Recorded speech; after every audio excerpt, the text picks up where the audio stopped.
of Exodus. Welcome to another. Okay. No, welcome I to. was Look ready to at go in with you. Like, you play too much. Stop supporting my shenanigans, please.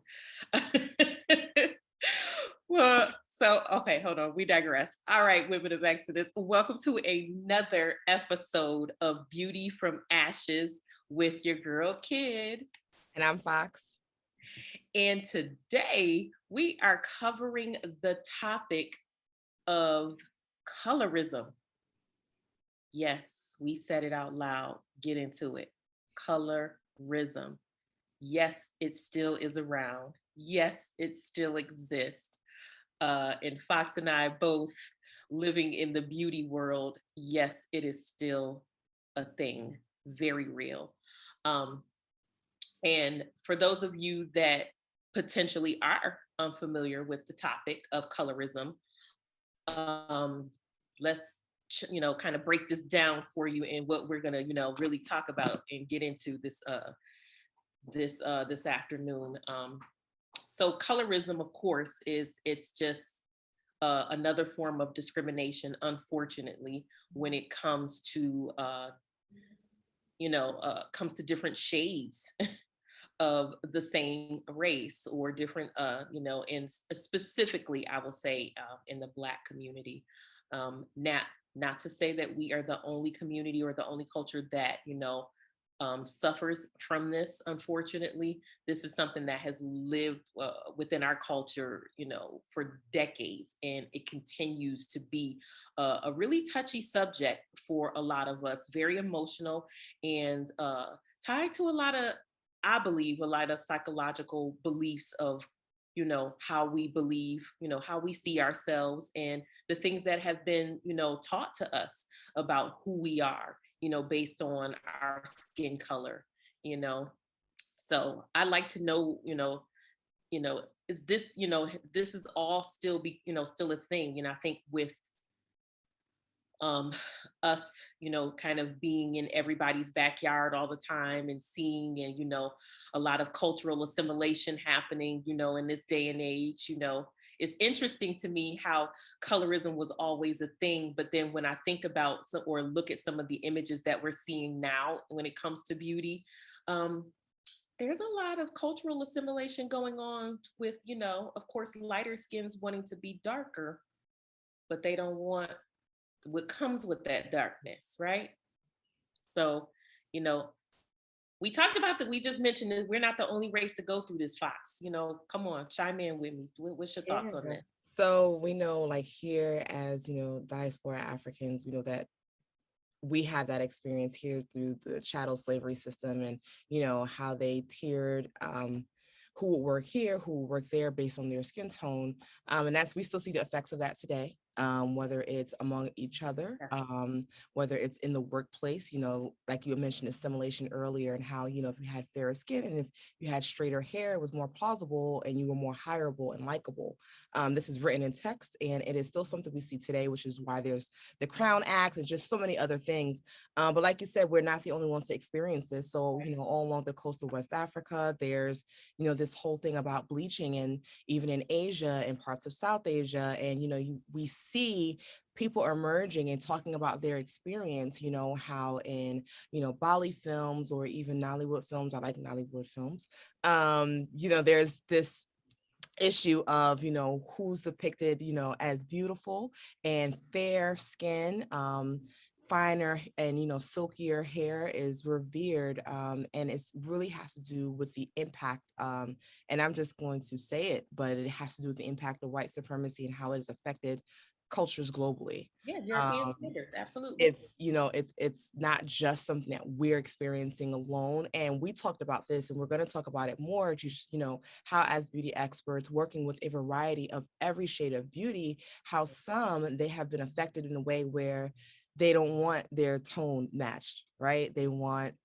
a fairer tone because that is considered to be more beautiful, especially if it's for a ceremony. Like I have done weddings for, for lack of better terms, I don't I'm not in a space right now to be 100% politically correct, because I've heard different terms too, for like for Indian weddings, traditional Indian weddings. Right. Um, some of my friends that are Nigerian, and just seeing like, if we cool like that, we can have the conversation of, well, this ain't your tone. But when it comes to dealing with clients face to face with people we don't know, Yes. kind of have to just, give the client what they want. We can, educate them as much as we like, but just seeing the effects, like you said, it's not just within the Black community. This is something that's emphasized here because we're talking about it. This is our, geopolitical place is in America. However, this is abroad. It's with everyone Yeah. I agree. experiencing this. So I agree. And I'm glad that you mentioned that as well too, because like you said, us working in the beauty industry, I can recall, working at the counters, you know, uh, some years ago, and I would be interacting with, clients of different cultures, and and it was a lot of West African, you know, um, clients that I would work with that, I would be in a situation of matching them, and of they would insist on like a shade, 2, 3 shades lighter than what it actually was, and I didn't understand, because in my mind, I'm like, we struggle so much with trying to make sure that, there's enough, colors that exist within the beauty world for, to be able to match us perfectly. So when I was kind of taken back when I was working with some clients, and like you said, even in the Asian culture, that porcelain like skin is really revered, in terms of how they see themselves, and that lighter skin was considered beautiful or perfection. And no matter how that looked, I mean, it's like, and it was a term we used to use, this, called, like, we used to call it like the floating head syndrome, where it kind of looks like where your head's not attached to the rest of your body, and we say that jokingly, but at the end, but at the root of all of this, being really real, like, what about that, or what instinctually, is that, is it just a cultural, a cultural thing where it's something that, that is, sacred within that culture, or is it just a reflection of what was being told to us or shown to us, right? right. I think for some, because I do like to look at other cultures and just, how they celebrate things Mhm. traditionally, or what their idea of beauty is. And it may not Absolutely. necessarily be something that reflects what we, know to be beauty. And nor Right. does it invalidate what beauty is or what that definition is for anyone. Right. Um, By no means. By so no means. but what we're focusing on today is a fact of like just the term that we know it to be, colorism. Like, this is what it is. So let's talk about like our experiences with it, as young Black girls here, in the US. I'm from Brooklyn. you know that that was a thing growing up. Like, you're dark skinned, so you're automatically considered ugly. I used to be called Blackie, Darky, and this is from being, as young as I can remember. And I Mhm. have a sister, she's not light skinned, but she's brown skinned. She's a little lighter than me. And I remember someone saying to her once, with me in earshot, don't come out the sun, don't stand in the sun, you don't want to get too dark. And it's like, what? Like, what does that mean? Like, so, that distinction. And um that followed me all the way up into high school. And now, perfect example, remember when Dave Chappelle was doing the Rick James skit? Stop it. Stop, Miss. And there was a guy who used to, when I was in the hallway, used to say, darkness, everyone, darkness is spreading. And I confronted him one day, and I was so tearful. And I confronted him like, yo, because at, the school we were in, there weren't a Right. lot of Black, people. It was, it was diverse, but there weren't a lot of Black people. And it's Mhm. just like, why are you doing this to me? Like, why, he was like, oh, I was just joking. And he stopped after we talked about it. But this went on for a long Right. time. And it's just like, you're yelling down the hall, darkness. There's a whole stigma. Colorism, men and women experience it.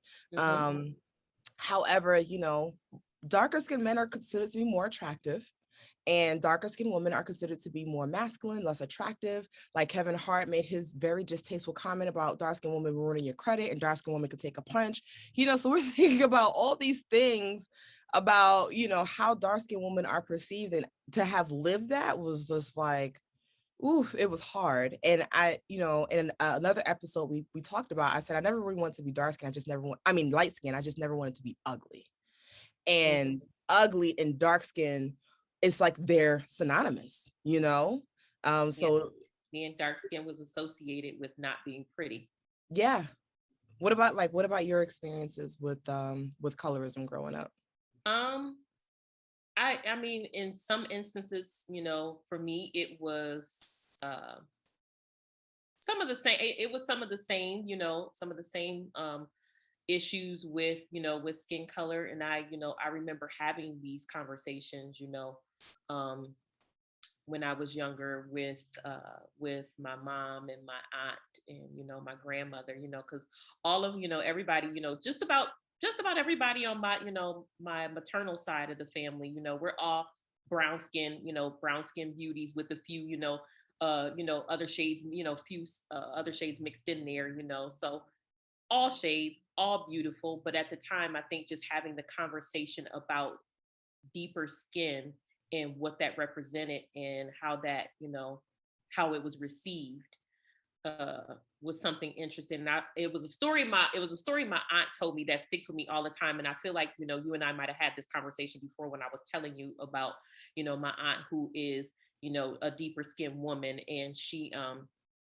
said that it was this man when she was a little bit younger, like right before she had met my uncle, who is fair skinned, very keen features, very handsome man. And he and she said she remembers having the conversation with this older gentleman about her marrying somebody who was lighter than her, you know, so that her babies wouldn't be dark. And I was like, what the heck is that about? Like, what do you mean? So her babies wouldn't be dark, So she said, and she literally kind of held on to that in the back of her mind for a while. Now, don't get me wrong, because my aunt, full of confidence, and you couldn't tell her she was not stunning, honey. So it's not for lack of self confidence, but when somebody tells you something, I think sometimes it regardless of how confident you can be, it'll stick with you, right? And so Absolutely. I don't know if it was subconsciously or if it was intentional or what the situation was, but of course she wind up marrying, my uncle, like I said, who is a light skin, a lighter skinned man, has, some very keen European like features. So like her son is kind of like the best of both, right? But I think for me personally, I had those experiences, I feel like, in high school sometimes, because at the time, and it was the light skinned girls, the long hair, with the, the lighter color eyes, all of those good things. Those were the pretty girls, right? Um, so there were times of insecurity for me when I had to look at myself and I'm like, well, I don't necessarily, my skin's not lighter, it's not darker. Now, don't get me wrong, I didn't have a problem, attracting guys, but at the same time, okay. Hmm. Anyway, I digress. Anyway, but still, it was one of those situations where it was just kind of like there were those moments of insecurity, definitely. And I think I can recall distinctly in beauty, there was a client that had approached me. It was I'll never forget this, Fox, and it was two older women, and I was working in Atlanta, and there were two older white women, and I was helping them, choose a lipstick or something like that. And I noticed that one of the women, she just kept staring at me, Fox, and I was like, okay, am I doing something wrong? Am I not helping? I feel like I'm giving her, just giving them great service and trying to like really interact with them and, ask questions. And then she just automatically stopped. And I asked her, like, was, what I was helping her with, was she cool with it? And she said, and she looks at me and she said, you know, you're really pretty for a colored girl. I said, I'm sorry. Like, because I mean, the comment caught me so off guard, Fox. Now, mind you, this was maybe about, I would have to say, like, and it, the situation just stuck in, is still so fresh in my mind. This happened maybe about 05, 06, right? Yeah. Yeah, yeah. Uh-huh. So not that far removed, but Right. I remember that moment, and I just remember saying, um, okay. And then I said, you ladies mind if I, just step away for just a moment? I'll be right back. I had to go get somebody else to help them because it just dropped on me like a ton of bricks, because I was like, yo, is she kidding me? Did she just call me a colored girl? And not on top of that, but saying that I'm pretty for a colored girl, as if I was not supposed to be because I was a black girl. So yeah, it's those kind of moments that really kind of take the wind out of you. So it either, angers you and frustrates you, which it did at the time, which is why I had to step away, because I'm like, okay, let me gather myself before I get myself in trouble here and walk away. So I did, and I got somebody else to help them, because I had to take a minute to digest that one, right? I But think the too. the audacity. Right. Well, speaking of audacity, so, again, growing up in Brooklyn was like, you know, and I could kind of understand as an adult why there's such division because, dark skin, you automatically consider Jamaican, Haitian, or African, and as if that's bad, right? Um, I consider myself like, yes, the US is my geopolitical place. However, Africa is a part of me. It doesn't separate from me. But when you're growing up and you don't have this awareness, Jamaican, Haitian, or African, it's just like, no, I'm not, I'm black. And, but it has such a negative connotation because you're dark skinned. And when you talked about, for a colored girl, I remember high school, even though I was going through that, being bullied in school for being dark skinned, still Right. like, when people approach me, they're like, oh, well, you pretty for a dark skinned girl, or you pretty for a black girl. I don't usually date dark skinned girls, but you the exception. Is that Right. flattering? Like, what Like, are you please stop it and don't do me no favors with the backhanded like? compliment. Right. I don't need your pity. But I remember getting that a lot. Mhm. Like, well, you're pretty for a dark skin girl, or liking certain features that I have. So, there's featurism, there's texturism. I have 4C hair that, you know, Yeah. it just is what it is. Like Erykah Badu said in her song Clever, my hair never hung down to my shoulders. Maybe when I was 8, but like now it just is what it is. And I know too, especially in the dating world, because you talked about your experience with high school and how Mhm. there was the type of what's considered beautiful.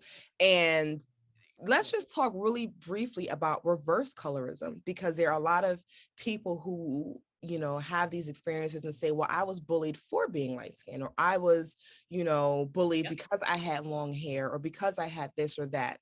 Now I can say, and you can let me know what your experience has been. I could say that I've known people who have shared that with me personally. I can Mhm. also say, though, that when they had a moment to give me a backhanded compliment, or to somehow flex their awareness that they are prettier than me because society and other people found them to be more attractive than me, they let me know. Without a doubt, they let me know, you pretty, but I'm prettier. And so, if, and I'll be very honest, I found it difficult at that time to really lend compassion to their experience, because I'm just like, at every chance that you get, you tell me, well, the first thing you do is throw out the term dark or black when you're frustrated with me. Get your black behind, like, it's just it's the little things that let me know that you still feel whatever about me, despite your experience of being bullied by the dark skinned girls or the black girls who were whatever. You still found an opportunity to kind of flex and let me know that I'm still beneath you in some kind of way. And that's been my experience. Now, as an adult, a woman who is now confident in herself and just aware of, just has so many other awarenesses, I can definitely say, okay, well, I have compassion for your situation. You want to talk about it, because bullying is bullying and it's harmful, period. hear But you. my 20-something-year-old self wasn't really that open-minded. Oh, of course. None of us are. We're not thinking about that. You know what I'm saying? Especially when when somebody's coming at you in a negative way, you're gonna automatically put yourself in a situation where you feel like, oh, I have to defend myself. And I think those type of comments were just some of the easiest things to go after. You know what I'm saying? Because it was used to harm us in, anyway. So like, why could we use it against each other? It's kind of like the same, I don't know. And it's kind of like almost that conversation that we have about the N word, like nobody outside the race can say it, but we can say it to each other. Right. Same thing with the whole issue with colorism. I think is, it was the easiest way to know that we could hurt somebody, like, oh, you black this, you dark that, oh, you red, you red bone, or you red, just all of those things that people would just say to you that would make you even more self-conscious about how you feel about yourself, because heaven forbid any of us feel too good about ourselves in any aspect. There's always somebody there like waiting to kind of yank that, take that, that moment away from you, or that feeling away from you. So I really, and I think too, as you start to kind of, as we grow older, and and start to be more aware of who we are as women, which I think that has a lot to do with knowing who you are before somebody can use those kind of words to really cut. I think now I definitely embrace being a darker skinned woman. I love it, actually. um and like I said, there's so many things, and like it's interesting because because I can even recall times when I had like you know clients that were young girls, young white girls, come to me and sometimes like, oh, your skin is so this, it's so that, and they would purposely buy like the like shades of foundation that were deeper, for deeper skin, and actually wear them because they wanted to be tan, or they wanted to be, I don't care how fair she was, how blonde that hair was, she wanted to be darker, honey, and again, it's kind of like we're caught in the matrix with this one. Yeah, absolutely. And speaking of like young girls too, I remember like for a lot of people that I dated, and unfortunately, like, if I dated someone that was brown skin or even just lighter than me, the conversation will always be, well, my mom likes dark skinned sons, but they don't like dark skinned daughters. I've had people tell me that. And or, don't hit me like this because I'm light skinned, I'm a bruise. But again, it kind of it so when Kevin Hart made that statement about like, oh, black, dark skinned woman could take a punch, because that's how people feel. And I felt the effects of that. So, like you said, with white young girls wanting deeper tones of complexion products, and it's like, I understand, it's not to invalidate the experience. I understand that there are some very valid experiences where, yes, you were bullied for being light skinned, you were bullied because, people thought you were all that. Even if I did think I was all that, what's wrong with that? Like you said, it's okay to be confident, but like you said, sometimes we're just looking for ways to hurt each other, and it's not to invalidate their experience at all. I just wanted to know, a little bit more about, you know, what you thought about it, because like I said, now as an adult, and I think you nailed it perfectly. As woman, it's just woman hurting woman. When you become into the awareness of being a woman, it's just like, okay, the shade doesn't even matter. Why are we hurting each other? you Right, know right. And that's a whole nother show topic, that we yes, can yes, get it is. into, which we probably will somewhere down the line kind of dive a little bit more into that. But I think it has it's a lot of perspective, because even just hearing you say that, some of the things, some of the scenes that are kind of playing out in my mind, like, I'm thinking about like, uh I remember watching School Days, and I think Spike Lee, he is one of the rawest, most rarest, like type of directors that I have ever seen, because he's not scared to push the envelope when it comes to it, especially with our people. He will go there. And School Days was one of those films, I think, for all of us that resonated with all of us in some way. So and I distinctly remember, the scene where, it was going back and forth with the different organizations, so like it was depicted, they had the wannabes and the jigaboos, right? Yes, I was just thinking Jigaboos, of the song. right, right. I could go into a whole just singing the songs and know, because I was thinking about that, like, dang, and it did really kind of touch on the urban legend of like, is a real practice of that kind of colorism amongst our community, and in a lot of HBCUs, the light skin versus the dark skin girls,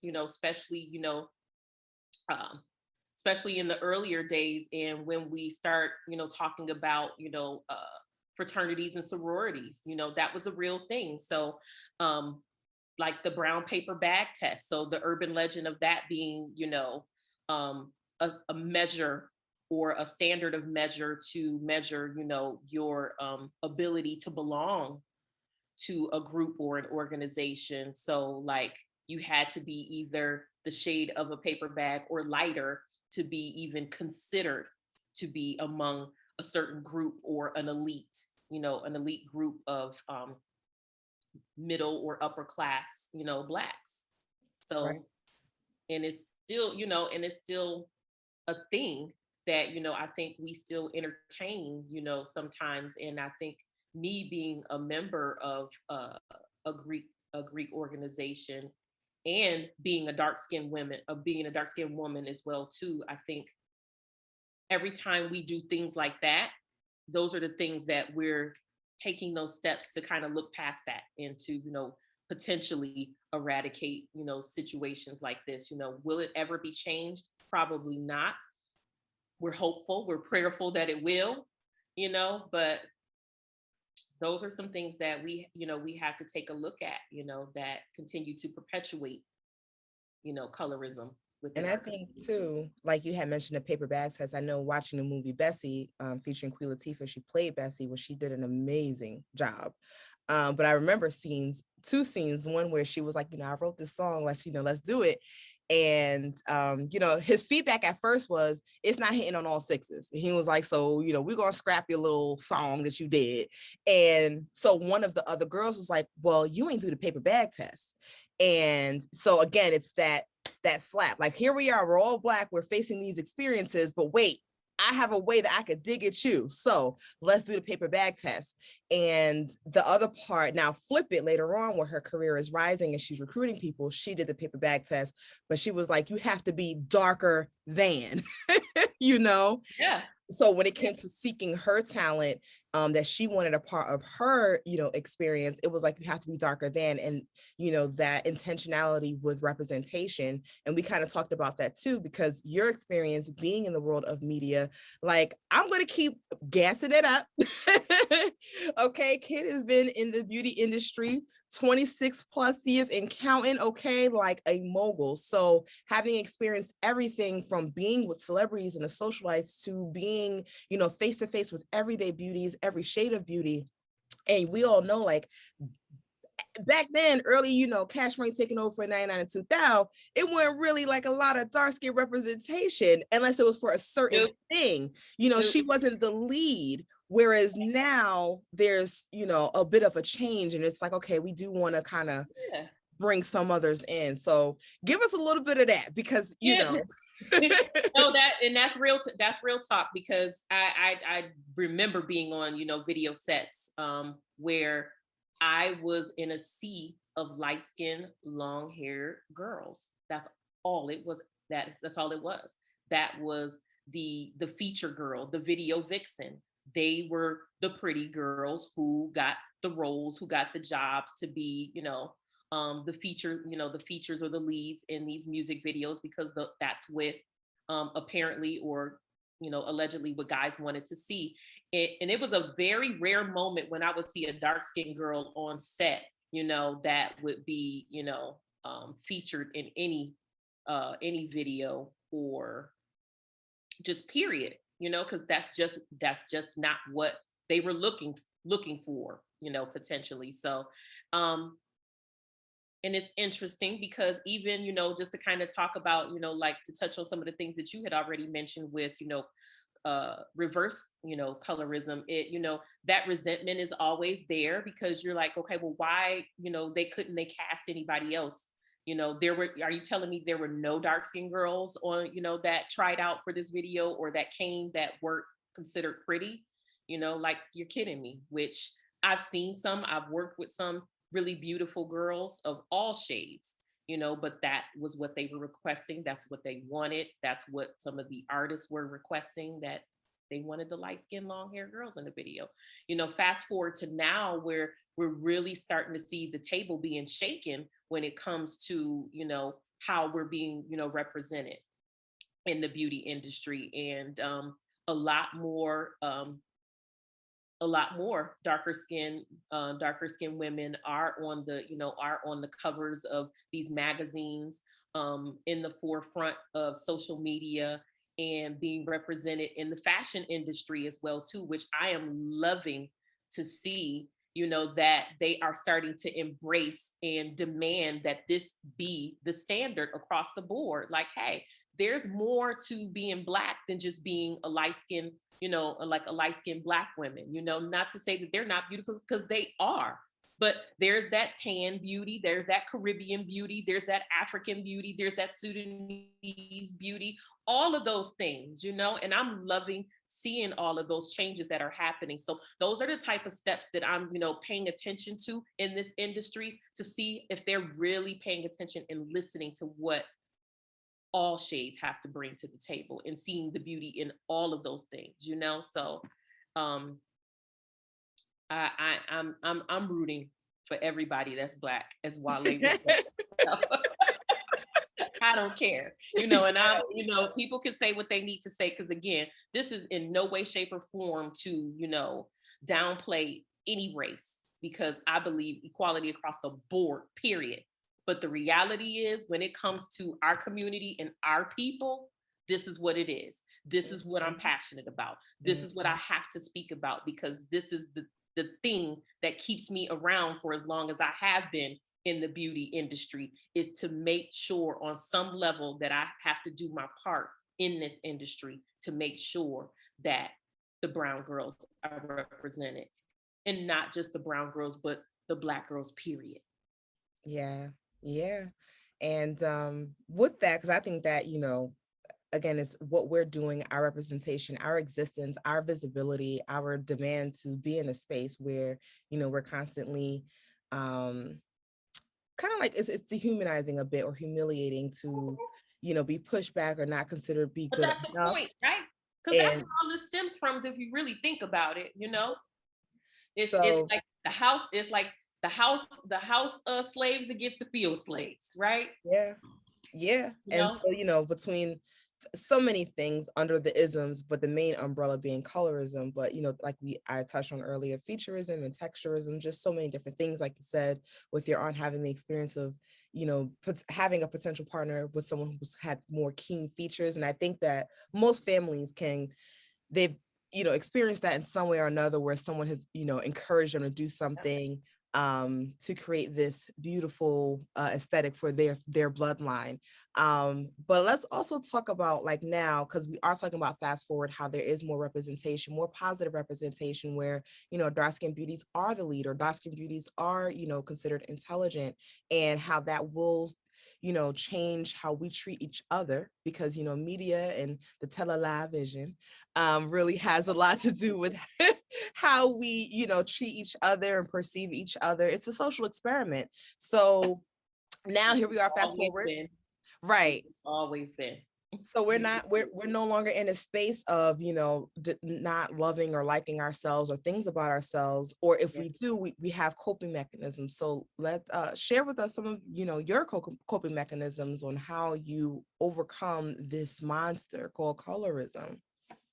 You know what, Fox? I don't know that it's something that I, even for me personally, that I've really overcome, because Mm. again, I feel like there's still work to do when it comes to this topic, amongst our people. We are still at war with each other, this internal battle that we have with ourselves and with our community. And it's an ongoing thing, like I said, I don't know that off the top of my head if this is something that could be eradicated, but is there something, I mean, there's so many other things in play that would have to make this go away, right? Right. Um, but I will say this. It's just really about us doing our part and being conscious of it. Like for me, I at every chance I get, I make it an intentional decision to go against all stereotypes when it comes to being a brown skinned girl. Um, you'll never, like I tell, like my friends know me, you'll never catch me in a lip that's not bright. Not to say, I used to make a joke, but I'm like, you're not gonna catch me in no brown lipstick. You're not gonna catch, I'm already brown. I want something else that's gonna, really like intensify or highlight my features or my skin color. So I'm gonna wear the brightest of the pink. I'm gonna wear the reddest of the red. I'm gonna wear the orangest of the orange. Hell, I might even show up in a bright purple, just to go ahead and just mess y'all all the way up. So, I intentionally make those kind of decisions when it comes to beauty for me, even in color choices. Like you'll see me in dark colors and black all the time. I think just as a beauty industry professional, that's our color, that's our Yeah. uniform, right? So you're gonna always Yes. catch us in black. But there's also a reason for that, because these colors bounce off and reflect color like none other. So there is, a method to the madness all the time, but for me, it's literally just kind of going against all the norms and the social, acceptance of what is for brown girls. Like I'm always gonna go against that just to prove them wrong, just to go ahead and just be like, no, I'm not doing that. No, I'm not wearing that. That's just me. I'm always going to be that. And I'm always going to be that, not just for me, but for other brown skinned girls and for other Black women.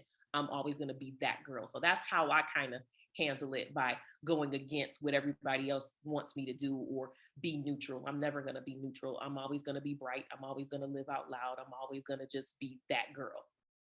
Okay, well, look, I know I got a little passionate on that one, but I'm very like, I don't think people, like, I know people who know me understand this, but when it comes to beauty, because we've been told for so long who we should be, what we need to look like Mhm. I'm over that shit.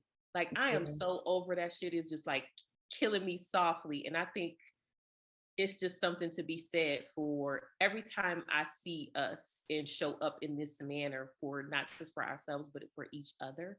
Mm, It just does something to me. It totally fills my cup. And I'm that gonna is keep being beautiful. that I'm gonna keep being that bastion of rebellion against all things, you know, when it comes to the norm of beauty. Cause this is beauty, honey. This is who Yeah, we are. get into it. Nobody does it like us. I don't care. Well, I know for me, because I struggled with it for a very long time. Like I said, it wasn't so much I didn't want to be dark skinned, I just didn't want to be ugly. And because it was synonymous, but I always still liked my skin. I just didn't want to be perceived as ugly. So now fast forward as an adult, what has helped me is I'm focused on me. That's like one thing. I am totally focused on me. I'm not comparing myself to anybody. I'm not saying I'm just as beautiful as, no, I'm just beautiful. And I read something somewhere, please forgive me because I don't have the source, but it was just emphasizing how, our existence is God's fingerprint. And so this is God's fingerprint. This is design. Look at this.